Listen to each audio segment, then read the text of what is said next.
Hello everyone, আমি লক্ষ্মী। তোমরা সবাই কেমন আছো? আশা করি সকলেই ভালো আছো। আমিও ভীষণ ভালো আছি। তোমাদের জন্য আজকে একটা অন্যরকম ভিডিও নিয়ে চলে আসলাম। আজকে ছিল রমা একাদশী, তাই দেখো সকাল সকাল উঠে স্নান করে একদম বেরিয়ে পড়েছি। আর যাবো হচ্ছে পরিক্রমায়। তোমাদের তো সকালেই বলেছি রমা একাদশীর অনেক অনেক শুভেচ্ছা। আবারও বলছি সকল বন্ধুদেরকে। এখানে ছিল 16টা টোটো আর আমরা মোটমাট ছিলাম 80 জন। আমরা সবাই মিলেই কিন্তু পরিক্রমা করতে বেরিয়ে গেছি। আর আজকে একাদশীর দিনেই পরিক্রমাটা করতে হয়। আমাদের এরপরে আবার একটা একাদশী আসছে, সেই দিনেও হবে পরিক্রমা। তাই দেখো এখানে কিন্তু 80 জন মিলে আমরা সমস্ত সজনাই ঠাকুরকে ভগবানকে আর কি ধূপ দ্বীপ দান করছিলাম। আর এখানে হচ্ছে প্রথমে চলে এসেছিলাম রাধারানীর গৌরীটার মন্দিরে, তারপরেই চলে গেছি আমরা হচ্ছে নিতাই বাড়ি। হচ্ছে এটা হচ্ছে আমাদের মহাপ্রভু নিতাই, আমাদের নবদ্বীপ ধামে যারা থাকো তারা তো অবশ্যই চিনবে, যারা চেনো না আর দেখোনি তারা যদি দেখার ইচ্ছে থাকে অবশ্যই চলে আসবে।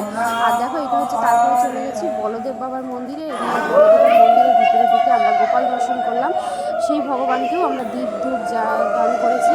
তারপরে দেখো এখানে খুব সুন্দর কীর্তন পাঠ হচ্ছিল, সেখানেও অনেক দর্শনীয় করেছি নিলাম।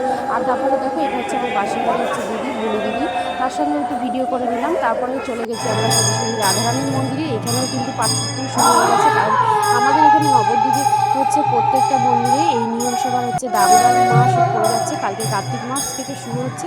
এছাড়াও আমাদের একাদশীর পর দিন থেকে যে বিজয়া যে দশমী গেল তার পরদিন থেকে হচ্ছে নিয়মসভা মাস শুরু হচ্ছে, সেদিন থেকে হচ্ছে সমস্ত মন্দিরে পাঠ কীর্তন আর কি শুরু হয়ে যায়। আর পরিক্রমা বেরোয় প্রতিদিন ভোরবেলা সকালবেলাতেই। সত্যি নবদ্বীপ ধামে এসে খুবই ভালো লাগছে, কারণ এখানে ভগবানের নাম কীর্তন দিনরাত হয়, এরকম জায়গা হয়তো কোথাও নেই।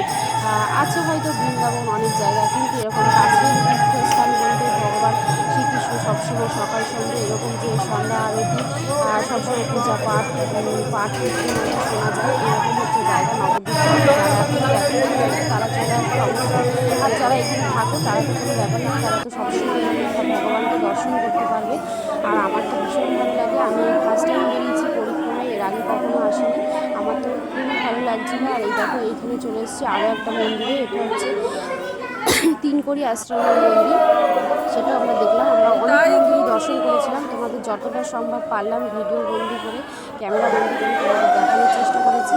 আর দেখো ভগবান শ্রীকৃষ্ণ এই যে দামোদর মাস শুরু হয়ে গেছে, আরও 10 দিন আগে থেকেই শুরু হয়ে গেছে, একাদশীর পর দিন থেকে আগের একাদশীর থেকে। আবার কালকে থেকেও অনেকে করছে কার্তিক মাস, এই দামোদর গোটা 1 মাস এখনও করে আছে। তোমরা কিন্তু অবশ্যই সকাল সন্ধ্যে ভগবানকে আর কিছু না পারো এই 3টে কাজ অবশ্যই করবে, অবশ্যই নিশ্চয়ই ফল পাবে। আর আমিও সেটা করি, তোমাদের সেটা বলে দিই। সকাল সন্ধ্যে হচ্ছে ঠাকুরকে অবশ্যই কিন্তু প্রদীপ দান করবে, সেটা কোনো মন্দিরে যেতে হয় না। তুমি যদি ঘরে বসে ঘরের ঠাকুরকে তুমি দীপদান করো তাতেও তুমি ফল পাবে। আর অবশ্যই তুলসী পত্র আর দান করবে, আর মুখে হরে কৃষ্ণ নাম বলবে, তাতে কিন্তু অনেক ফল পাবে। আর ভগবান নাম করলে তোমাদের সত্যি ভালো লাগবে। আর দেখো এখানে চলে এসেছি গড়িয়া মঠের আর একটা ঠাকুর দর্শন করতে।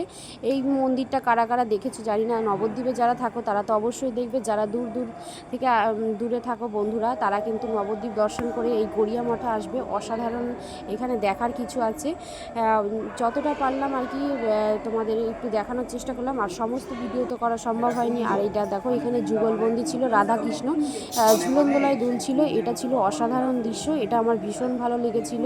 চারিদিকে সখীরাও ছিল। তোমাদের কেমন লাগলো অবশ্যই কিন্তু জানিয়ে পুরো ভিডিওটা।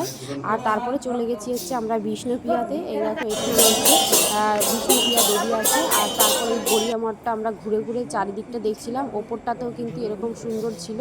আর ভগবানকে হচ্ছে ডাকার জন্য কোনো বয়স লাগে না, ভগবানকে সময় থাকতে ডাকো, সময় ফুরিয়ে গেলে সেইভাবে ভগবানকে ডেকে কোনো লাভ নেই। কেমন লাগলো ভিডিওটা অবশ্যই জানিয়ে। তাহলে টাটা বন্ধুরা, আবার দেখা হচ্ছে অন্য কোনো ভিডিওর সাথে।